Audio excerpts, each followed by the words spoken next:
Shalom sahabat suluh Kristiani.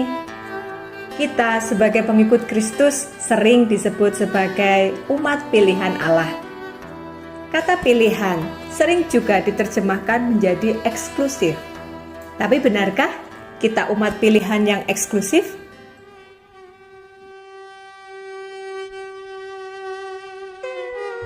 Orang-orang Yahudi atau orang-orang Israel menganggap dirinya sebagai umat pilihan Allah dan memandang orang-orang di luar Yahudi sebagai orang-orang yang tidak diselamatkan. Mereka menjadi umat Tuhan yang sangat eksklusif atau tertutup dan hidup di bawah hukum Taurat. Dalam prakteknya pun, hukum Taurat lebih sering digunakan untuk menindas atau mengucilkan orang lain. Ada doa di kalangan orang Yahudi dahulu yang menggambarkan sikap eksklusif dan patriarkal.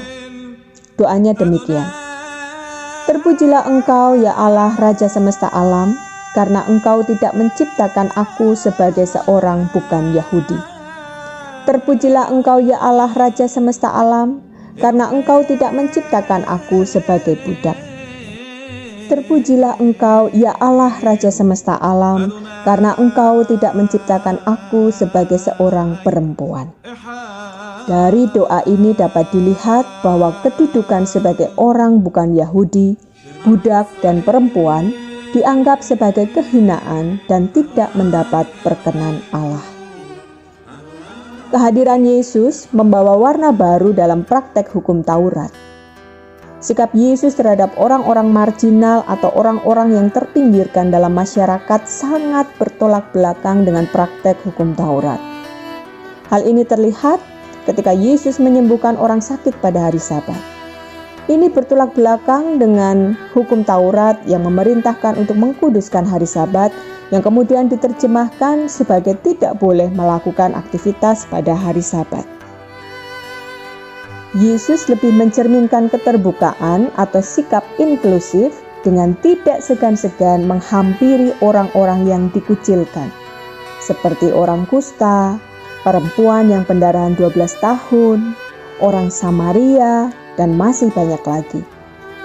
Keterbukaan Yesus menjadi teladan dan dilanjutkan oleh para rasul, yang kemudian membawa perubahan praktek hidup gereja perdana dari sikap yang eksklusif, yang tertutup, menjadi inklusif atau terbuka. Hal ini ditandai dengan beberapa hal. Yang pertama, adanya orang-orang Helenis atau Yunani pada pengangkatan 7 orang diaken. Orang Yunani yang notabene non-Yahudi mendapatkan jabatan yang cukup tinggi dalam gereja. Yang kedua, keterbukaan terhadap perempuan. Ada beberapa tokoh perempuan yang terlibat dalam karya pelayanan para rasul, seperti Lydia, Priscilla, dan Eunias.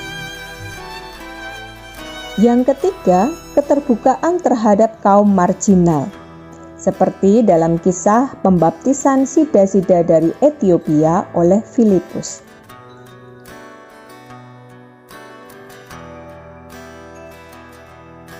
Selain itu, Rasul Paulus sendiri telah menuliskannya dengan sangat jelas mengenai keterbukaan dalam Galatia 3 ayat 26 dan 29.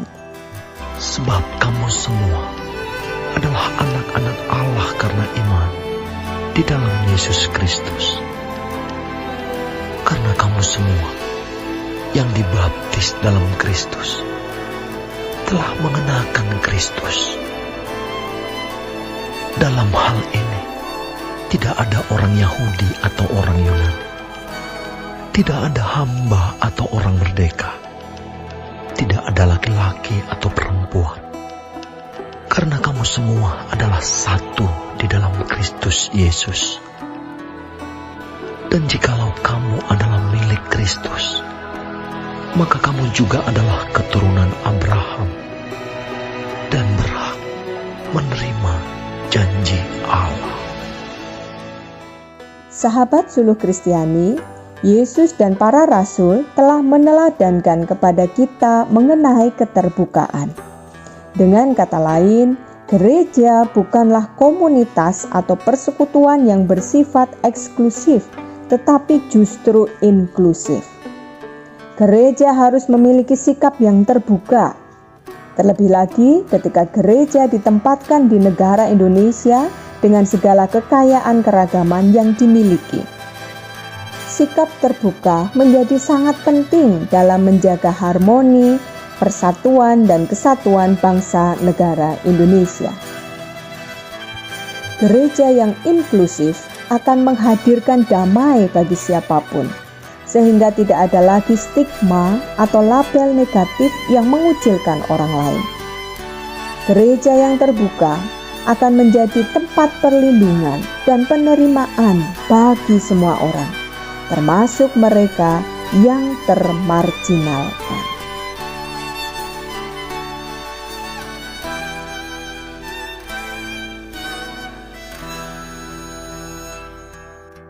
Allah semesta alam, kami bersyukur untuk karunia umat pilihan yang Kau anugerahkan kepada kami. Kiranya kami dimampukan untuk menjadi umat pilihan Allah yang semakin terbuka kepada siapapun yang ada di sekeliling kami.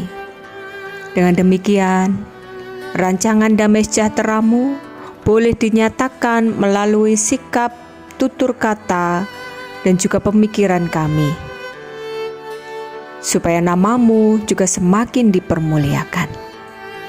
Dalam Kristus Yesus, Juru Selamat kami yang hidup, kami berdoa. Amin. Demikian Suluh Kristiani hari ini, kiranya menyemangati kita untuk semakin terbuka kepada siapapun, sehingga damai sejahtera Tuhan boleh juga kita bagikan kepada mereka semua.